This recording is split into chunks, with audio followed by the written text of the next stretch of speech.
현대교회는 복음의 깊이를 잃었다고 주님께서 말씀하십니다. 주님께서 말씀하시는 교회는 1차적으로 저를 놓고 한 얘기입니다. 제가 그 교회의 일부분이기 때문에 그렇습니다. 주님께서 이런 말씀을 하실 때는 분명히 다른 차원의 깊이 있는 믿음으로 이끌기 위함입니다.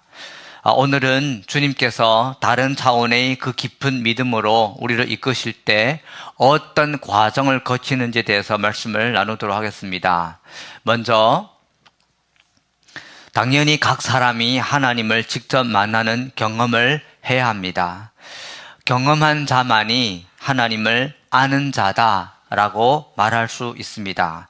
하나님을 아는 경험은 많으면 많을수록 좋습니다. 하나님을 경험하지 못한 사람은 처음부터 하나님을 모르는 자다라고 해야 하는 것이 맞습니다. 이러한 이유로 먼저 하나님을 우리 모두가 각자가 직접 경험하는 것이 매우 중요합니다.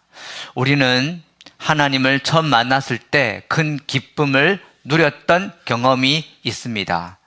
그때를 돌이켜 생각해 보면 첫사랑이 매우 뜨거웠죠. 그렇지 않습니까? 많은 분들은 그때로 돌아가고 싶다라는 얘기를 자주 합니다. 하지만 불가능합니다. 갓난 아기로 날마다 부모의 품에 안겨 다니는 시기로 돌아갈 수 없기 때문에 그렇습니다. 이후에 믿음 생활 하다가 또 연약해집니다. 연약했다가 또 다시 어떤 계기로 불타오르며 더 성숙한 단계로 나갑니다. 이 모든 것들이 하나님을 알아가는 과정입니다. 그런데 이제부터입니다. 하나님의 계획에 따라 또 하나님의 때가 되면 하나님께서 차원이 다른 깊은 이 신뢰의 믿음으로 들어가기 위해서 하나님이 작업을 시작합니다. 하나님은 전에 경험에서 정리된 확신을, 자, 주의해 들으세요. 보유하면서도 해체시킵니다. 이 확신이라고 하는 것은 신념이라고도 하고 이론이라고도 합니다. 자, 다시 한번 말씀드릴게요. 하나님을 경험해서 얻은 지식, 진리, 이론, 신념 이런 것들을요 확보하면서도 더 견고하게 하면서도 해체시킵니다. 어떤 분들이 이렇게 묻습니다. 가능할까요? 그분에게는 능치 못할 일이 없습니다. 원래 가졌던 확신을 버리지 않으면서도 새로운 확신으로 확장해 간다는 것입니다. 처음 가졌던 확신이 전부가 아닙니다. 하나님은 우리의 확신 밖에서 새로운 일을 하시는 분이십니다. 해체되어야 그 확신보다 크신 하나님을 새롭게 만나고 안전감이 넘치는 하나님의 사랑 안으로 들어갈 수 있습니다. 문제는 그 해체가 죽을 것만 같은 고통스러움이 있다는 것이고 다른 사람이 대신할 수 없다는 것입니다. 내가 그동안 확신했던 것이 전혀 통하지 않을 때 당혹감은요, 이루 말로 표현할 길 없습니다. 그 해체는 우리 인생의 전부를 지탱하는 기반을 흔들어 놓고 그동안 믿고 있었던, 그래서 타인에게 공유도 하고 심지어 강요까지 했던 그 믿음의 기초를 송두리째 흔들어 놓습니다. 평생 쌓아올린 높은 건물이 붕괴하듯이 모든 신념이 한순간에 붕괴되는 그 시간, 정말 고통스럽습니다. 그리고 두렵고 공포하기까지 합니다. 내가 그동안 뭘 믿었지? 왜? 그런가 하면 믿었던, 확신했던 모든 것들이 전혀 힘을 못 쓰고 무력감을 느끼는 것이죠. 평생 쌓아올린 믿음 체계가 한순간에 폐허로 전락하면서 충격과 두려움, 공포와 극심한 고통이 있을 수 있고요. 다른 사람들과 공유했기 때문에 벌거벗은 것과 같은 수치심도 느끼며 무력감, 이제는 어떡하지? 라는 절망감, 당혹감, 불공평하다는 피해의식, 심지어 분노까지 치밀어 오를 수 있습니다. 여러분, 많은 설교자들은 이 부분을 강단에서 언급하지 않습니다. 그래서 욥기서로 설교하는 것을 보기가 힘들거나 또 욥기서를 본문으로 쉽게 설교하시는 분들을 보면 욥기서가 무엇을 말씀하시는지 전혀 모르고 접근하는 것이 아닌가 싶을 때도 있습니다. 제가 이런 얘기를 한다고 해서 제가 욥기서를 잘한다 그런 의미는 아닙니다. 그만큼 욥기가 해석이 어렵고 고난 중에 있는 당사자들에게 정답을 시원하게 제시해 주지 못한다라는 것입니다. 하나님은 침묵하시고 고난 중에 있는 당사자는 목사에게 그 답을 요구합니다. 참으로 난감한 상황이죠. 죄도 안 지었는데, 믿음이 없는 것도 아닌데, 신앙생활을 게을리한 것도 아니고 열심히 했는데 고난이 왔을 때 답을 찾지만 답을 찾기가 어렵다라는 거예요. 하나님은 그때는 침묵을 잘합니다. 그럼에도 불구하고 매우 분명한 것은 이 길은 모든 여러분들처럼 하나님을 사랑하는 자들이 꼭 가야 하는 길입니다. 피할 수 없는 길입니다. 주님이 계획하고 시작하셨다면 그분이 분명히 이루실 줄 믿습니다. 아멘. 오늘 본문에 보면 욥이 이렇게 얘기합니다. 하나님, 저를 주목하지 마세요. 이렇게 얘기합니다. 자, 볼까요? 17절입니다. 사람이 무엇이라고 주님께서 그를 대단하게 여기십니까? 어찌하여 사람에게 마음을 두십니까? 어찌하여 아침마다 그를 찾아오셔서 순간순간 그를 시험하십니까? 언제까지 내게서 눈을 떼지 않으시렵니까? 침 꼴깍 삼키는 동안만이라도 나를 좀 내버려 두실 수 없습니까? 이 말은요, 뒤집어서 얘기하면 하나님, 왜 저를 대단하게 보십니까? 왜 저를 주목하십니까? 왜 저를 좀 놓아두십시오. 그런 거예요.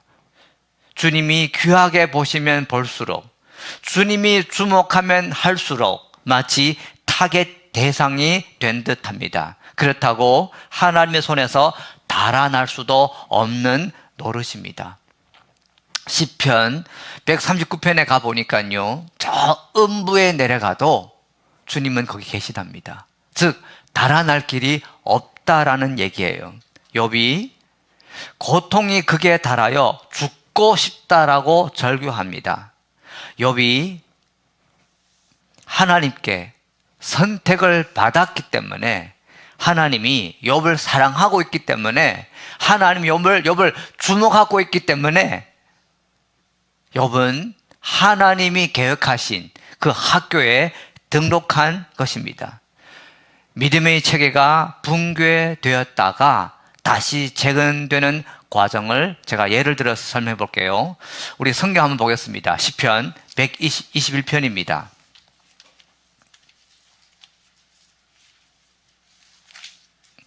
시편 121편을 우리 함께 읽겠는데, 여기에서 하나님께서 지키신다라는 이 단어가 몇 번 나오는지 한번 읽으면서 세어보도록 하겠습니다. 시편 121편입니다. 1절부터 8절까지 읽는데 하나님께서 지켜주신다가 몇 번 나오는지 한번 보겠습니다. 1절부터 보겠습니다. 시작. 내가 눈을 들어 산을 본다. 내 도움이 어디에서 오는가? 내 도움은 하늘과 땅을 만드신 주님에게서 온다. 주님께서는 내가 헛발을 디디지 않게 지켜주신다. 너를 지키시느라 졸지도 않으신다. 이스라엘을 지키시는 분은 졸지도 않으시고 주무시지도 않으신다. 주님은 너를 지키시는 분. 주님은 내 오른쪽에 서서 너를 보호하는 그늘이 되어주시니 낮의 햇빛도 너를 해치지 못하고 밤의 달빛도 너를 해치지 못할 것이다. 주님께서 너를 모든 재난에서 지켜주시고 내 명령을 지켜주실 것이다.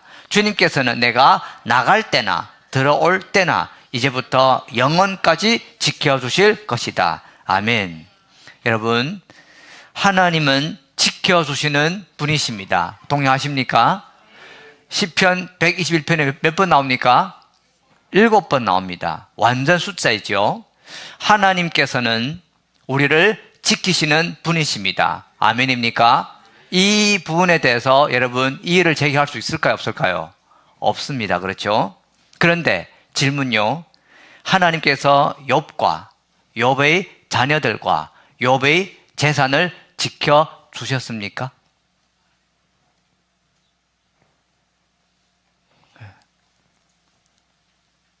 성경 말씀에 하나님께서 지켜주신다 하셨거든요.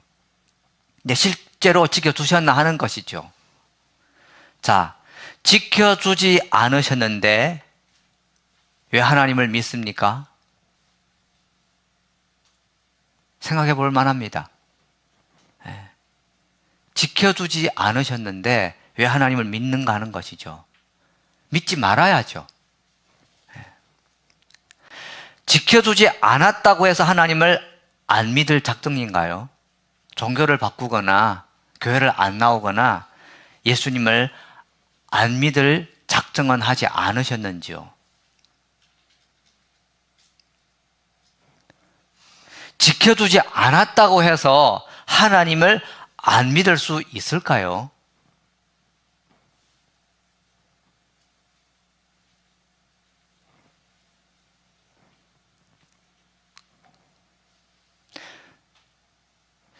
그 다음 질문. 지켜주지 않았다고 판단을 해서 하나님을 믿지 않는다면 그분을 처음부터 믿었다고 말할 수 있을까요?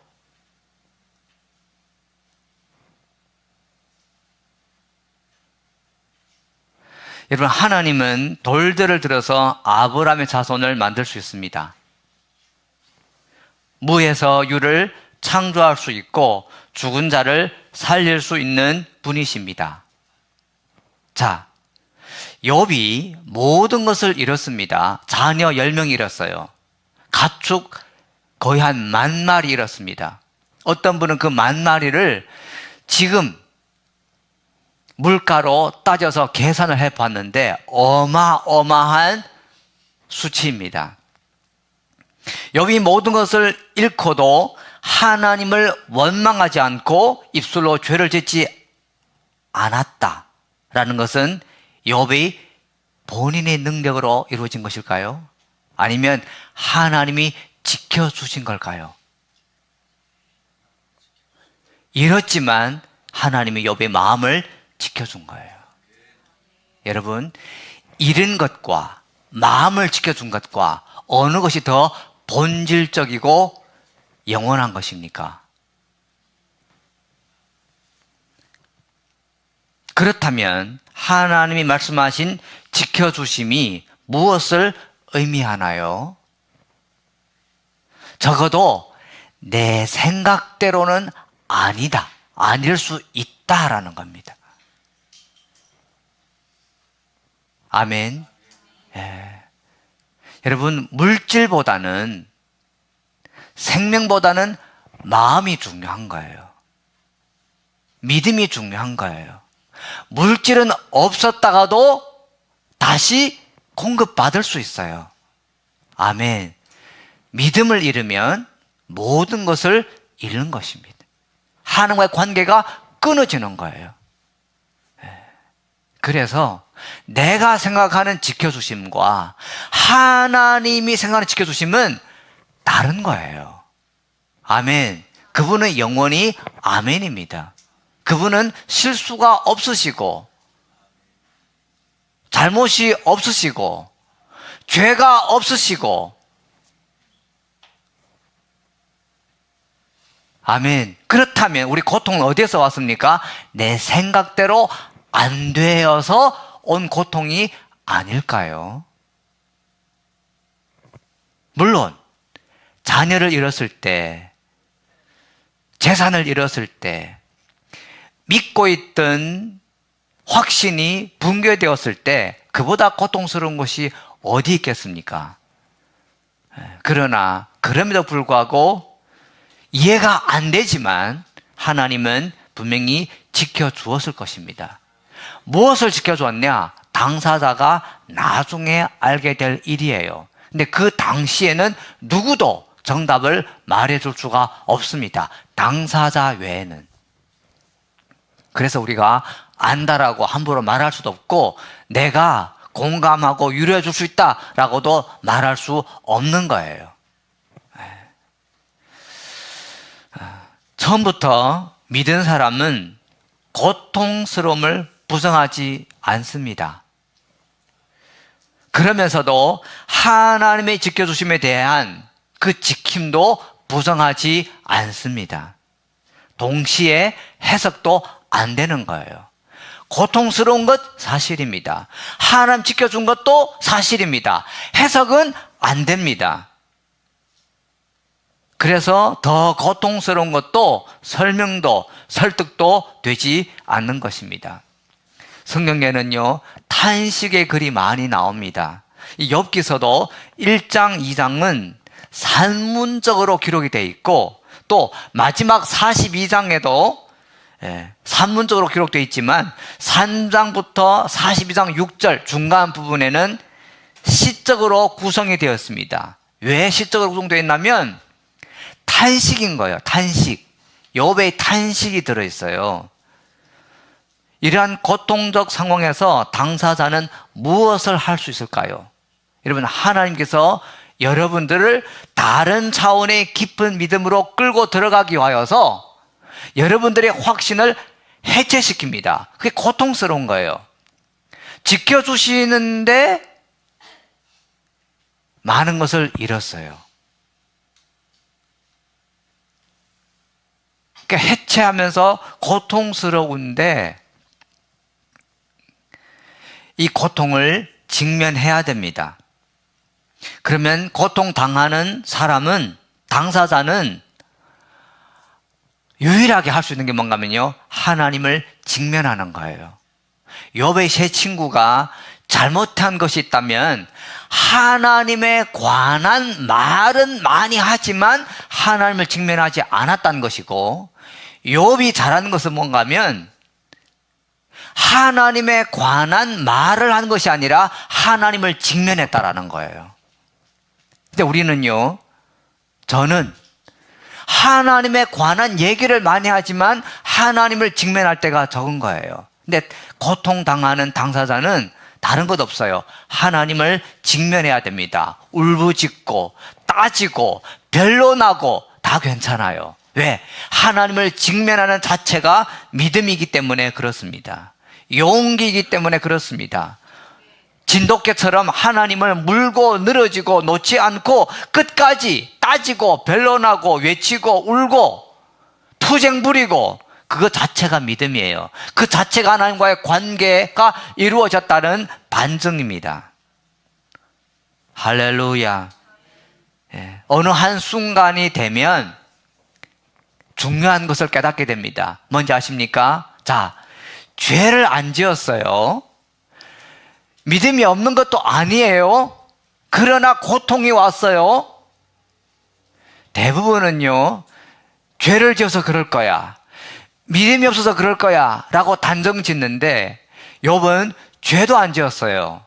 믿음도 견고해요. 그런데 고난과 어려움과 고통이 왔어요. 이론이 깨지는 거예요. 나는 믿음이 있으면, 나는 기도 잘하면, 나는 성령 충만하면, 의로운 삶을 살면 고난이 없을 거야, 형통할 거야 라고 믿고 있었는데 아니다라는 거예요. 여러분, 죄도 없으시고 믿음도 견고하신 분 중에 가장 극심한 고통을 경험한 사람이 누굴까요? 예수님인 거예요. 신앙의 본질은 예수님을 경험으로 아는 거예요. 예수님은 죄가 없으십니다. 믿음도 견고하십니다. 성령 충만하십니다. 그런데 십자가에 못 박혔습니다. 그 예수님을 알기 위하여서는 똑같은 죄가 없지만, 믿음이 견고하지만, 하나님을 사랑했지만 억울하게 해석이 안 되는 그 고통, 그 버림받음, 그 씁쓸함과 그 절망감, 똑같이 경험을 해야 됩니다. 똑같이 경험을 해야 됩니다. 그래야 주 예수님을 아는 거예요.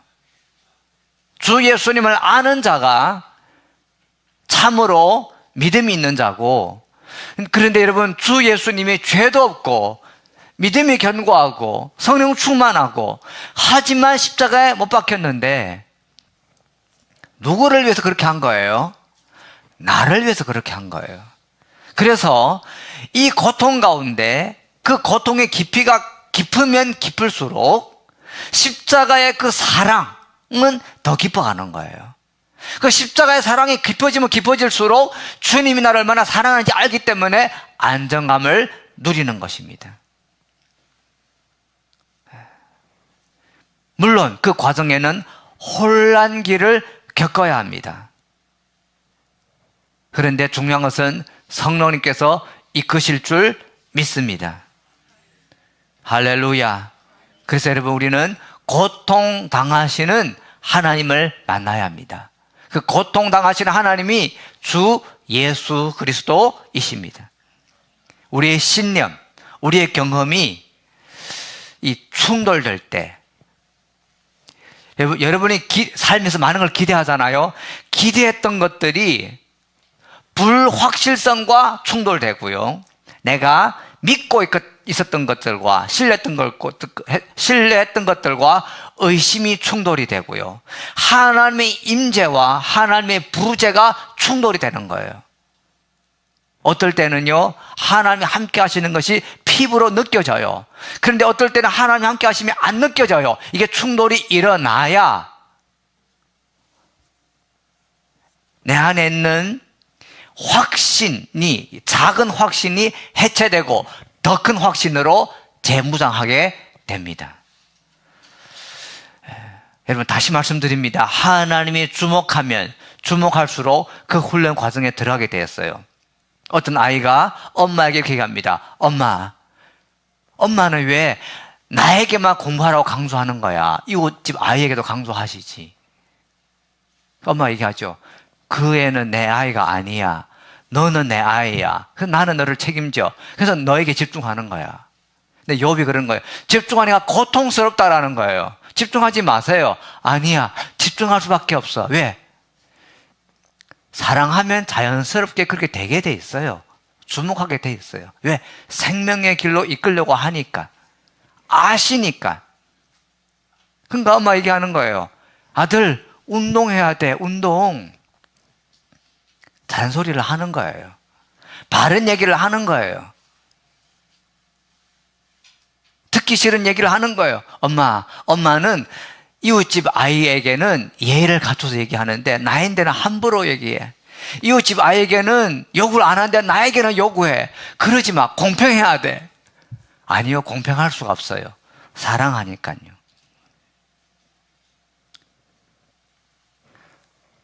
할렐루야. 여러분, 그것이 하나님의 사랑이고 하나님의 신비입니다. 아멘. 하나님은 우리와의 이 관계 안에서 궁극적으로 우리 안에 있는 이 믿음의 체계를 계속 더 확장시키고 해쳤다가 또 재무장시킵니다. 저는 이 설교 준비하다가 레고가 생각났어요. 저희 아들이 정말 멋있는 이 레고로 어떤 로봇을 만들었어요. 근데 더 멋있는 걸 만들기 위해서는 이 레고를 해체해야 돼요. 근데 해체하기 싫은 거예요. 물론 다른 로봇도 사면 되겠죠. 근데 믿음이란 그렇지 않습니다.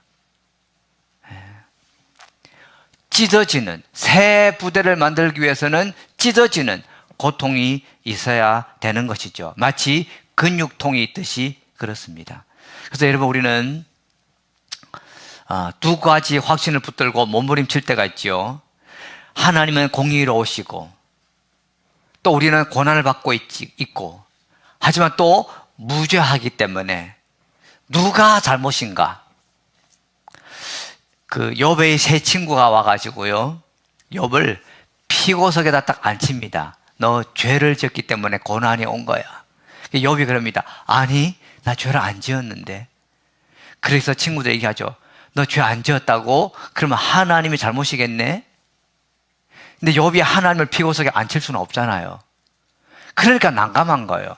나는 분명히 죄를 안 지었는데 너 죄 안 지었으면 왜 고난이 왔을까? 하나님 잘못했단 말인가? 하나님이 허락하지 않으면 고난이 안 오거든요. 하나님이 허락한 건 사실이에요. 근데 하나님은 죄가 없어요. 그럼 하나님 죄가 없으면 내가 죄 지었단 말인가? 피고석에 앉을 사람이 없어요. 일은 발생했는데 피고석에 앉을 사람이 없는 거예요. 그게 고통스러운 거예요. 그래서 해석이 안 되는 것입니다. 이 고통은요, 지난번에도 얘기했지만은 감람나무의 열매가 위에와 아래 두 돌에 이렇게 짓눌려서 감람 기름이 짜지는 것과 똑같은 거예요. 억눌려서 극도로 고통 가운데 시간을 보내다 보면 하나님 앞에 이 심정을 막 토하고 하다 보면 십자가에 못 박히신 예수님이 머리가 아니라 마음으로 이해가 되고 공감이 되고, 그러면서 이런 고백이 나오는 거죠. 예수님, 당신은 죄가 없으신데 거기에 앉으셨어요. 십자가 박히셨어요. 저는 죄인이에요. 죄를 안 지었지만 저는 죄인입니다. 제가 같은 이런 고통을 경험해 보니까 주님이 나를 위해서 얼마나 큰 고통을 받았는지 알겠다라는 거예요. 그래서 죄 없으신 분이 죄인처럼, 죄인들이 그렇게도 싫어하는 억울함, 누명, 불명예스러운 수치심, 벌거벗음, 가난함, 버림받음, 조롱, 비웃음을 받는 것을 경험하게 됩니다. 그래서 우리 욥기서 19장 가보겠습니다.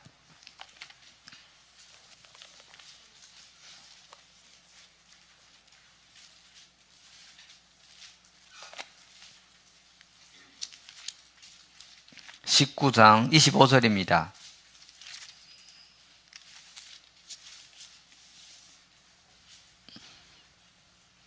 (25절) (16절) 우리 함께 읽겠습니다. 욥기서 19장 25절 16절입니다. 시작. 그러나 나는 확신한다. 내 구원자가 살아계신다. 나를 돌보시는 그가 땅 위에 우뚝 서실 날이 반드시 오고야 말 것이다. 내 살같이 다 썩은 다음에라도, 내 육체가 다 썩은 다음에라도 나는 하나님을 배울 것이다. 아멘. 여기까지요. 여기 보면 육체가 다 썩은 다음에, 이것은요 이미 죽은 다음에를 말합니다. 이미 죽은 것인데 어떻게 하나님을 배울 수 있겠습니까? 고통 중에, 갈등 중에 하나님을 직면하는 자는 죽어도 살 것이고, 살아남은 자는 더 깊은 차원의 믿음으로 승화될 것입니다. 여러분, 그렇다면 우리는 무엇을 붙들어야 할까요? 다른 거 없습니다. 하나님 말씀을 붙들어야 합니다. 하나님 말씀에 기록된 하나님의 성품을 붙들어야 합니다. 내 생각과 다르더라도, 고통 가운데 있더라도 말씀을 붙들고 주 예수 그리스도의 그 사랑, 그 십자가의 사랑을 경험하는 그 여정 가운데 더욱더 많은 사랑을 경험하시기 바랍니다. 여러분, 그 사랑을 많이 경험하면 많이 경험할수록 아무것도 없어도 안정감을 누릴 수 있어요. 아무것도 없어도 주님 나를 얼마나 사랑하는지 알기 때문에 모든 것을 소유한 것처럼 마음이 풍요로울 수 있습니다.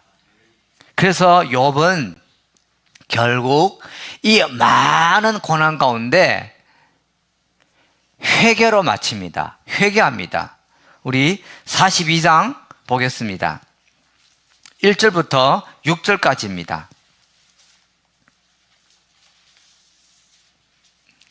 42장 1절에서 6절까지입니다. 욥이 주님께 대답하였다. 주님께서는 못하시는 일이 없으시다는 것을 이제 저는 알았습니다.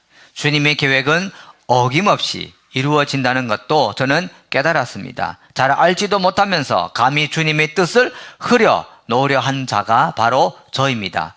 깨닫지도 못하면서 함부로 말을 하였습니다. 제가 알기에는 너무나 신기한 일들이었습니다. 주님께서 말씀하셨습니다. 들어라, 내가 말하겠다. 내가 물을 터이니 내게 대답하여라 하셨습니다. 주님이 어떤 분이시라는 것을 지금까지 제가 귀로만 들었습니다. 그러나 이제는 제가 제 눈으로 주님을 뵙습니다. 그러므로 저는 제 주장을 거두어 드리고 티끌과 잿더미 위에 앉아서 회개합니다. 아멘. 여러분, 욥은 하나님을 만나죠. 그리고 하나님 앞에 회개합니다. 회개합니다. 결국 욥기서는 욥의 회개로 마칩니다. 죄 없다면서요. 근데 뭐 회개할 게 있어요? 뭘 회개했냐면 주님을 몰랐던 것에 대한 회개입니다. 여러분, 욥이 하나님 앞에 하나님 나타나셔서 어떻게 된 건지 좀 얘기 좀 합시다. 설명 좀 해주십시오. 왜 나에게 고난이 왔습니까? 막 따져요. 근데 주님이 폭풍 가운데 욥에게 나타나서 욥에게 이렇게 얘기합니다. 내가 지구에 이 땅에 기초를 놓을 때 너 어디 있었냐? 내가 이 땅에 측량할 때, 주춧돌을 놓을 때, 기초를 놓을 때 너 어디 있었냐? 내가 바다를 명하여서 바다의 경계를 딱 세울 때 너 어디 있었냐? 하면서 하나님이 욥의 이 질문에 직접 답하는 것이 아니라 하나님이 얼마나 위대하시는지 보여줍니다. 이것은 마치요, 어린아이 손을 잡고 아버지의 위대하심을 보여주는 것 같아요. 하나님은요, 욥을 데리고 이 땅을 창조할 때 그때 그 모습 앞으로 데리고 가서 보여주는 거예요. 근데 욥이 그 위대하신 하나님을 보고 본인이 얼마나 작은지를 깨닫고, 그런데 그 위대하신 분이 자신을 얼마나 사랑하는지를 또 깨닫는 거예요. 그리고 겸손해지면서 하나님 아버지를 몰랐었다에 대한 회개가 이루어집니다. 즉, 십자가에 못 박히신 주님을 머리로 알았지만 마음으로 몰랐다에 대한 회개입니다. 여러분, 결국 하나님은 욥에게 7명의 아들과 3명의 딸을 또 줍니다. 이것은 원래 있었던 자녀들이 다시 살아나심과 똑같은 거예요. 그리고 재산은요, 원래보다 훨씬 많이 줍니다. 그리고 욥은 장수하여서 140살까지 살고 아들과 손자 4대를 보게 됩니다. 4대를 보게 되는 거예요. 네. 하나님이 가져가는 것은요, 주기 위해서 가져가는 겁니다. 하나님이 낮추시는 것은요, 높이기 위해서 낮추시는 거예요.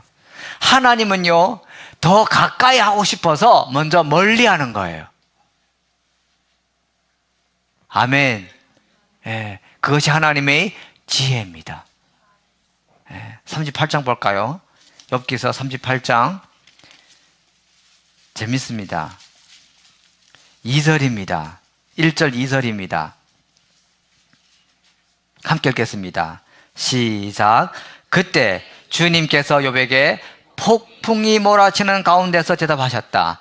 내가 누구에게 무지하고 헛된 말로 내 지혜를 의심하느냐? 여러분, 욥에게 일어난 모든 일들은 하나님의 오묘한 지혜입니다. 높이기 위해서 먼저 낮추고, 주기 위해서 먼저 가져가고, 확장하기 위해서 먼저 해체시키고, 치유하기 위해서 먼저 아픔을 경험하게 하고, 더 가까이 하기 위해서 먼저 더 멀리 하고, 더 확실한 음성을 들려주기 위해서 침묵하는 거예요. 하나님 행하시면 모두 다 옳은 것입니다. 모두 다 아멘입니다. 물론 내 뜻대로, 내 생각대로 아니고, 또 내가 확신했던 것들이 붕괴됨으로 고통을 경험하지만 끝내는 하나님을 알게 되므로, 십자가에 못 박히신 예수님을 알게 되고, 죽음에서 부활하신 예수님을 알게 되고, 승천하셨다가 다시 오실 예수님을 알게 되고, 공의로 심판하실 하나님을 알게 됨으로 인하여서 하나님을 경외하게 됩니다. 아멘. 그래서 여러분, 하나님을 아는 것이 신앙의 본질이자 전부입니다. 아멘. 여러분들이 삶 가운데 일어나는 모든 일들이 하나님이 허락하셨다면 하나님 분명히 승리로 이끌어갈 줄 믿습니다. 저는 여러분들에게 그러한 믿음과 하나님 사랑하는 사랑이 있다라고 확신합니다. 할렐루야. 우리 다 함께 주여 한번 외치고 기도하도록 하겠습니다.